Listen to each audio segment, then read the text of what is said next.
من جديد ومن عبر شاشة الام بي ان بدي رحب فيكم مشاهدينا ورحب بكل شخص انضم لنا بهيدي الحلقة، وخاصة اليوم هيك معكم رح نكون عم نتعرف على كتاب رواد من بلاد الأرز، أكبر كتاب في العالم. اليوم ضيفي هو مؤلف وناشر هيدا الكتاب، كاتب وإعلامي، رئيس تحرير مجلة ليبابيديا نيوز، رئيس ومؤسس المجلس الثقافي اللبناني والاغترابي، عضو في هيئات اغترابية وثقافية لبنانية وعربية عديدة، حائز على العديد من الجوائز والأوسمة والميداليات ودروع التكريم من منظمات وهيئات رسمية لبنانية وعربية. صدر له عدة مؤلفات توثيقية عن الاغتراب اللبناني تحت اسم موسوعة لبنانيون، ضمت مجموعة من الإصدارات: اللبنانيون في العالم، رواد لبنانيون، رواد من بلاد الأرز، كان آخرها لبنيز فورتشن. إصدارين: الأول اللبنانيون في قطر عام 2021،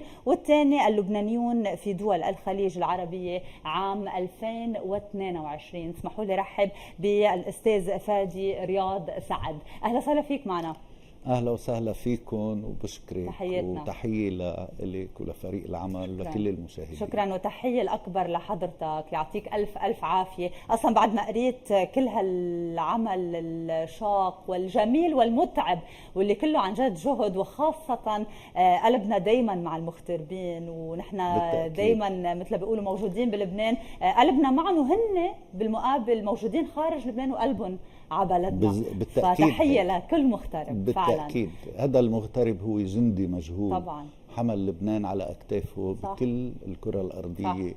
ما في بلد إلا فيها لبناني ناجح بكل المجالات. طبعا. وبكل دايما بايدين لنا وجهنا، وهن عن جد فعلا أجنحة طبعا. الوطن.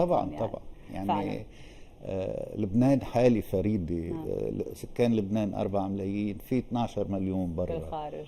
يعني ويقال انه 15 و16. مش مهم الرقم، هي المسألة مش مسألة كمية، مسألة نوعية فعلا. ايه يعني اللبناني متميز بكل القطاعات. بالضبط.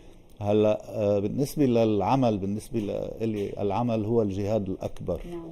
عرفتي، هو اللي التعب هو اللي بيعطي نكهة الحياة. أكيد. هو اللي بيعطي نكهة للنجاح ولتحقيق الأهداف. 100%. فكيف إذا عم نشتغل لبلد مثل لبنان اللي بنفتخر إنه بنحمل جنسيته، إنه نحن من هالبلد، كيف إذا عم نشتغل بظروف عم بيعاني فيها لبنان كل المعاناة. طبعا. وأمر المعاناة. طبعا. بكل الجوانب. وبعدنا صامدين، هيدا الجميل، ومستمرين بكل معنى الكلمة. يعني شوفي الاشياء اللي عم بسمعها بهالعمل عم تخليني أكد انه اللبناني قادر ان يتميز في كل الظروف. صح. قادرين انه نشتغل بكل الظروف مهما كانت الازمات. طبعا. اولا عنا تاريخ عمره آلاف السنين. الشيء الثاني العالم بأسره شو بيقولوا بينحني امام الابداعات. طبعا. اللبنانيه بصوت الست فيروز. صح. والاخوين رحباني. طبعا. وكركلا وادب جبران وبطرس البستاني وابداعات حسن الصباح. ومايكل دب. يعني هذا اسماء رائعه. يعني واللائحه تطول وتطول فعلا. يعني حتى بدي اقول لكل المشاهدين اللي عم بتابعونا اليوم، رواد من بلاد الأرز، بين ايدي انا النسخه المصغره عن نعم. اكبر كتاب في العالم. حتى كلامك، يعني تصديقا على كلامك اليوم، حتى بالغلاف من ست فيروز لاستاذ وديع لنصري شمس الدين صبوحه، ابو سليم، شوشو، وغيرها من الاسماء اللي كثير كبيره. يعني العلماء، الاشخاص اللي صنعوا بكل معنى الكلمه. هلا طبعا بكل مجالهم عملوا فرق. يعني الاسماء او الصور. نعم. المعروضه ليس الغرض منها انتقاء اسماء بقدر ما هي تكون رمزيه. هذا بالنسبه للغلاف. فعلا. والمعلومات اللي بيتضمنها الكتاب هي بقدر ما توافر لدينا من معلومات. يعني ومن المستحيل انه نقدر نحصي كل الابداعات. صح. اللبنانيه. صح. ولكن بلشنا بخطوة على أن تستتبع وتستكمل بإصدارات بنسخات تانية. بالتأكيد. فعلا اليوم عم نحكي أكبر كتاب بالعالم مثل ما ذكرت معي النسخة المصغرة، هو صحيح. هلأ قيد التحضير والشغل، نعم. لأنه بدكم تعملوا حضرتكم كتاب ليكون هيك عم بينافس خليني أقول بجنس ويفوت صحيح. يكسر المقاييس مثل ما بيقولوا. هون بس خليني تفضل. مثل ما طلبتي مني نعم. حضرتك كيف الفكرة طبعاً، طلعت طبعاً. معنا. يعني أنا على مدى 20 سنة أو 18 سنة قبل اشتغلت على أعمال توثيقية. نعم. مع كل عمل كانت هالأرشيف يكبر طبعاً. ويزيد غناء بالمعلومات اللي جمعناها. بخريف 2018 نعم. طبعا لبنان حقق عدة أرقام قياسية، أكبر صحن حمص وأكبر صحن تبولي وأكبر علم، شيء كتير مهم. طيب تبادر لإلي السؤال إنه ليش ما بيكون أكبر كتاب؟ وبلشنا نحضرها، ولكن الأزمات اللي صارت بخريف 2019 مرورا بالكورونا إلى آخره والأزمة وصولا لهلا كل يوم أزمة مع إعلان بيروت عاصمة الثقافة عاصمة الإعلام العربي. نعم. استأنفنا العمل وقررنا خوض المعركة الثقافية بوجه كل الأزمات طبعا. لنؤكد المؤكد. اسم لبنان نقش بأحرف على جدار الذاكرة اللبنانية من نور. حلو. عرفتي، وذكر بآلاف مؤلفات من الإصدارات والشو اسمه. نحن جايين نأكد هذا الشيء، مش بس تنأكده، تنضيف عليه وتنقول للعالم هذا هو لبنان. هاي كفكرة أكبر كتاب. هلا حاليا أنجزنا النسخة المصغرة، أطلقناها بمعرض طرابلس الدولي يوم إعلان الرسمي عن طرابلس عاصمة الثقافة، وعرضنا صفحتين من الأكبر كتاب بالمقاسات الحقيقية طبعا. اللي هي الصفحة 5 أمتار 4 أمتار و40 بارتفاع 5 أمتار و40. حلو.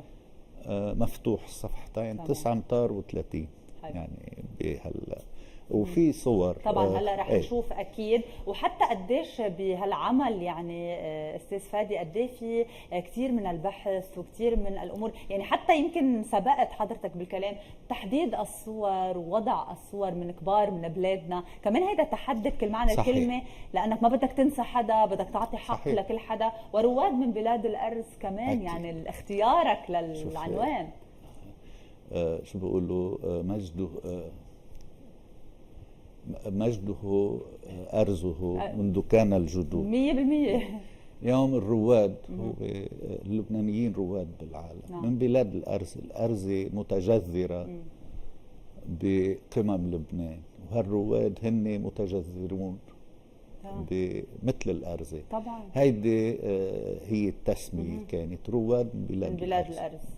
فعلا فعلا يعني قد ايه الواحد هيك بيكبر قلبه وقت يشوف هذا الكتاب بين ايدينا اللي هو بيختصر لسنوات كثيره من العطاء من اسماء كثير كبيره. برجع باكد صنعوا يعني تاريخنا طبعاً. بكل معنى الكلمه طبعاً. فخلينا معك هيك نفوت شو بيتضمن هذا الكتاب. بيتضمن هو باربع عناوين نعم. اساسيه.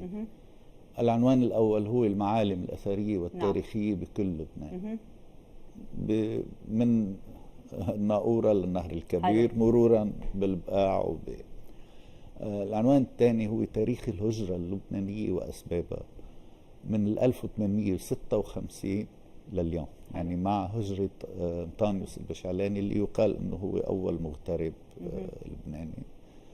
المحور الثالث تاريخ الصحافة اللبنانية المحلية والمهجرية. الصحافة بلبنان، يعني أول صحيفة صدرت 1858 الصحافة بمصر لبنانيين. الصحافة الخليجية انطلقت من دولة الكويت وأنشئت على أيدي لبنانيين رواد عظماء حلو.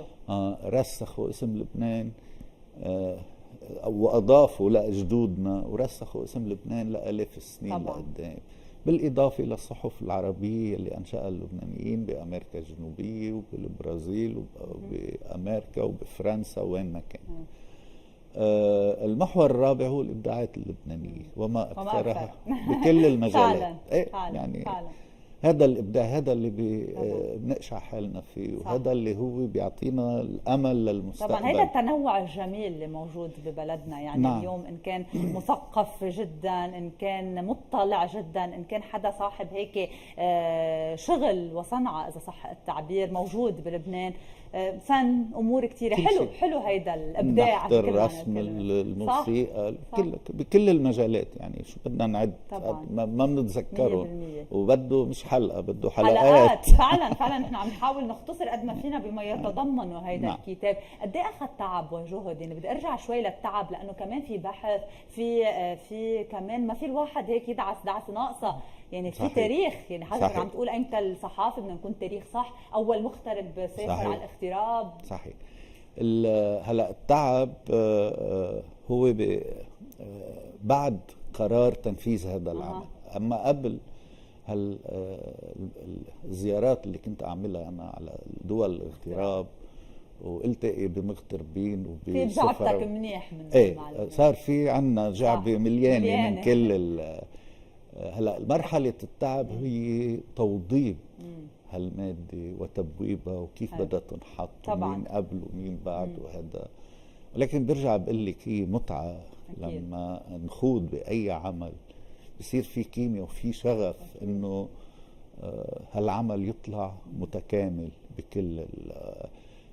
بكل الجوانب. طبعا. يعني اولا اهتمينا بالشكل، من جهه الشكل ونوعيه الطباعه، والاهم هو بالمضمون. يعني هذا مضمون مادة معرفية تضيف للمكتبة اللبنانية من حيث المحتوى وليس من حيث الإضافة العددية. 100%. يعني نحن مش عم نجي نعمل والله فادي سعد عمل كتاب تيحكي عن حال أنا وهيدي لفتولي نظري لإلها شخصيات دبلوماسية وسياسية.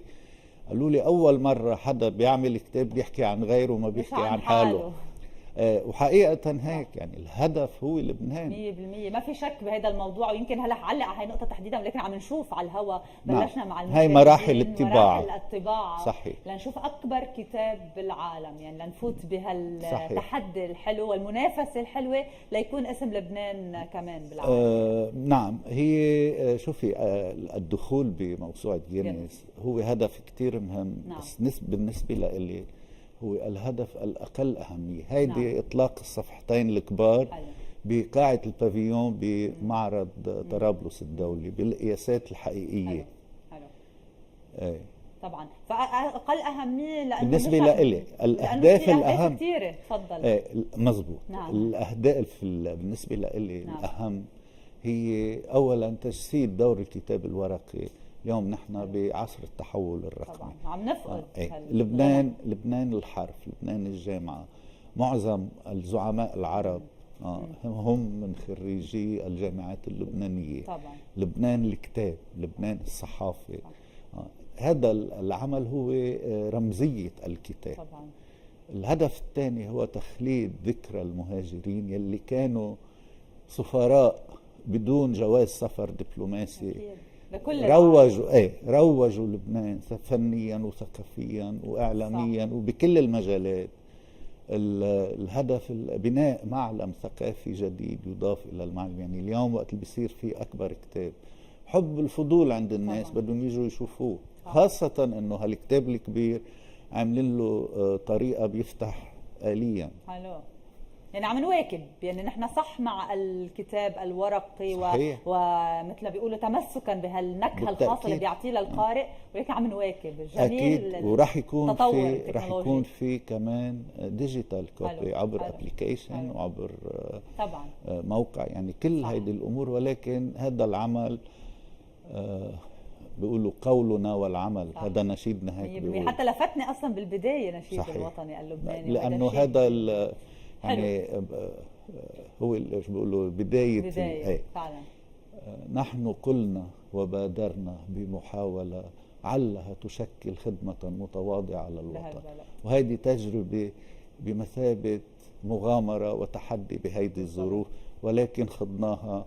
ورهاننا هو على المسؤولية المشتركة والتعاون بين اللبنانيين بين بعض وبين اللبنانيين وأشقائهم والدول يلي استضافتهم وفسحت بالضبط. لهم المجال وامنت لهم كل فعلا الفرص. واللبناني وفي استاذ فادي، صحيح. وانت اكثر واحد طبعاً. بتعرف لانه علاقتك مع المغتربين وفي. بالتأكيد. كثير حلوه هيدي الصوره اللي عم نشوفها، وهيدا عم نفرجي صحيح. الشغل هيدي نعم يعني شوفي اللي هيدا بذلوا فيه. الشاب قديش مبين حد طبعا الصفحه، 100% بضخامتها نماذج من وبكبرها. صفحات. فعلا فاللبناني وفي استاذ فادي، صحيح. يعني وفي لكل بلد عاش فيه واكل فيه بالتأكيد. وشرب فيه. بالتأكيد. مثل ما بيقولوا هيك طبعا عنده هالوفا ما الحلو. بنشرب من البير أبداً، ونرمي فيه أبداً، حجر. أبداً. والاهم انه نحن اوفياء لنفسنا طبعا حتى لو كان في بعض الفلتات هيك، بس ماشي الحال. مثل ما بيقولوا بالنهايه اهل. خلينا ناخذها بالايجابيه اللي لا اتفقنا بس عليها حقيقة بالبدايه معك. بس هيدا الحقيقة اللبناني. نحن شعب وفي طبعاً، لنفسنا طبعاً. وأوفياء لكل صح. اللي وقفوا حدنا صح. واللي وقفوا معنا. وبوقت الجد بنتكاتف، هيدا الحلو بالتأكيد. يعني، وهيدا الشيء اللي خلانا بالتأكيد. هالقد واقفين صحيح. على اجرينا وإلا لهالوقت. هذا نموذج طبعاً. بلد لا شك.